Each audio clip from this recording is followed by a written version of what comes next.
আজকের দিনটি ফুটবল ইতিহাসের সবচেয়ে আলোচিত, বিতর্কিত এবং জাদুকরী একটি দিন। 1986 সালের 22 জুন, আজ থেকে ঠিক 40 বছর আগে ফুটবল ঈশ্বর দিয়েগো ম্যারাডোনা করেছিলেন সেই বিখ্যাত হ্যান্ডস অফ গড গোলটি।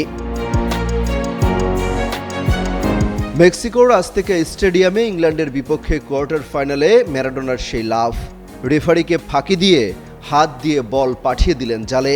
ম্যাচ শেষে ম্যারাডোনা নিজেই বলেছিলেন, গোলটি ছিল খানিকটা ম্যারাডোনার মাথা আর খানিকটা ঈশ্বরের হাত দিয়ে। আর এই গোলের ঠিক 4 মিনিট পরই চারপাশ স্তব্ধ করে দিয়ে 5 জন ইংলিশ ডিফেন্ডারকে কাটিয়ে ম্যারাডোনা করেছিলেন ফুটবল ইতিহাসের সেরা গোলটিও। কাকতালীয় বিষয় হলো, ম্যারাডোনার সেই জাদুকরী ও বিতর্কিত কীর্তির এই বিশেষ দিনেই আজ আবারও বিশ্বকাপের মাঠে নামছে আলবিসেলেস্তারা। ম্যারাডোনার স্মৃতি জড়ানো এই 22 জুনেই আজ আর্জেন্টিনার সামনে নতুন মিশন, যার নেতৃত্বে লিওনেল মেসি।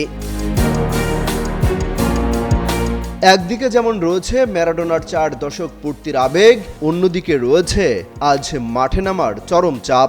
আজকের ম্যাচটি আর্জেন্টিনার জন্য মহা গুরুত্বপূর্ণ। নকআউটের টিকিট কিংবা গ্রুপ পর্বের শ্রেষ্ঠত্বর সমীকরণ যাই হোক না কেন, আজকের রাতটি কোটি আর্জেন্টাইন ভক্তের জন্য শুধুই ফুটবল রোমাঞ্চের।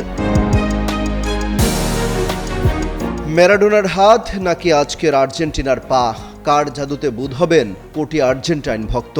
মেসির আর্জেন্টিনা কি পারবে ম্যারাডোনার এই ঐতিহাসিক দিনটিকে জয় দিয়ে রাঙাতে?